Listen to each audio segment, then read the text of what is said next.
Hello, I wanted to show you what mastering looks like using Reaper, and the concepts I touch on here will apply to any DAW, though some may have features that shortcut the process a bit, so I'm going to show you the long way that can be done in any DAW. One caveat, there is a lot more to mastering than I'm showing you here, but this will get us to a point where we can have some finished tracks. What you're looking at now is my mixing session, and I do all my mixing here. So I'm balancing levels down here, I'm adding EQ and compression, I'm panning my tracks, all of that stuff. And we haven't talked about compression before, but it's an important tool to use in the mixing process. It helps compress down the loudest points of a track so it won't randomly stick out in certain points. And the reason we haven't covered it is that there's a lot of different ways to use it, and I consider it an advanced technique that could take up an entire class. So your tracks will sound fine without it, but it's a good thing to read up on if you plan on doing more audio editing or mixing. So in this mixing session, I marked where my loudest point is, which is where I'll keep coming back to make sure my mix is ready for mastering. And we want the loudest point of the track to be around -6 to -4 dB. So let's play this and see where it's at. And if you've been listening to the track, you may have to click these numbers up here to reset them, or else they will be at the peak level that they were for the entire time you were listening. So I've reset those. Now let's listen and see where it's at.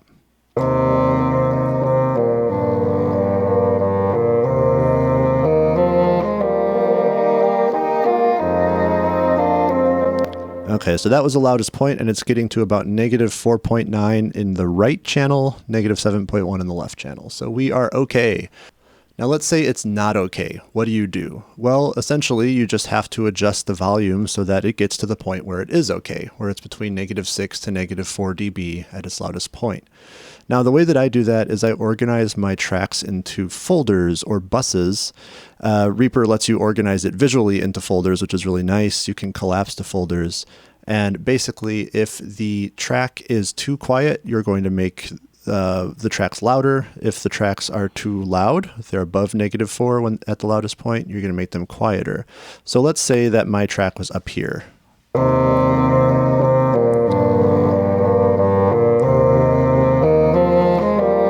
So right now it's peaking around 0.8, which is way too loud. And so my bus track, you can see, is at +4. I can just pull this volume fader down back to where it was, which is around 0.5, to get it back to the right level.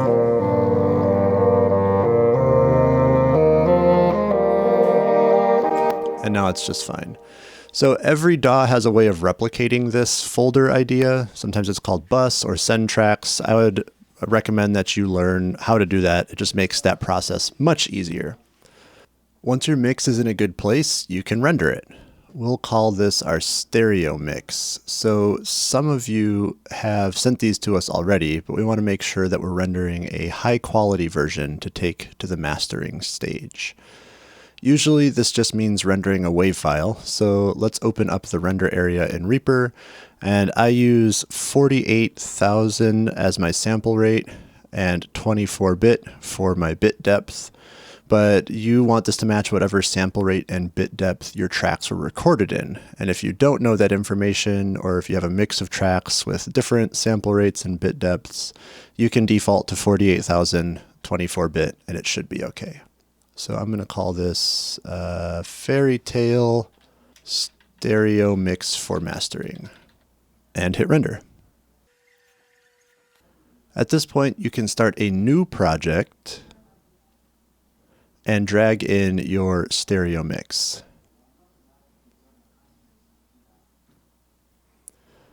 On the same track that you added your stereo mix for mastering, add a graphic EQ plugin, and in Reaper that's called Re-EQ. And if you don't know what an EQ is, or if you want a refresher, we'll put the link to our What is EQ video in the description. So at this point you can do one final scan of the frequency spectrum like we showed you in that video in the description, and find some frequencies that you'd like to eliminate or boost.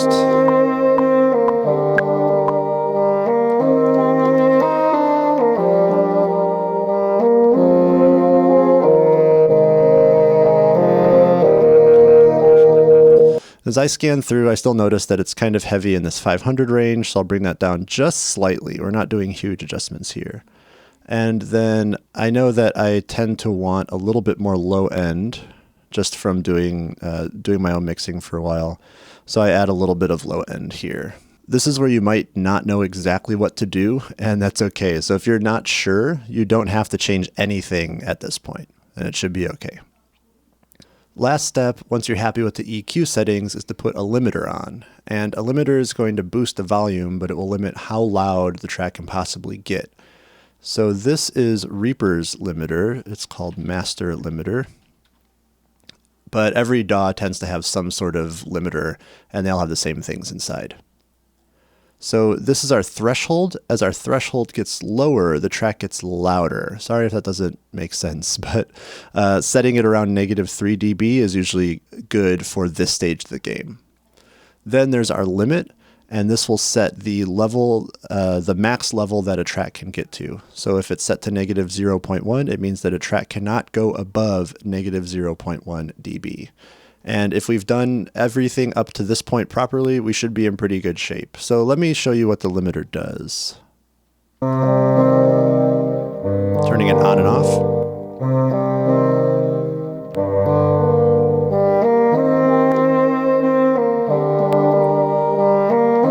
It's just adding a little bit more volume.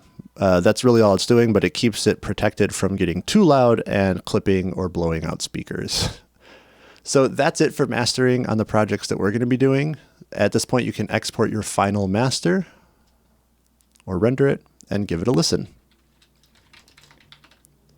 You may find things that you want to change after the fact, and that's normal. I usually save this as a mastering session so I can come back and easily make those tweaks.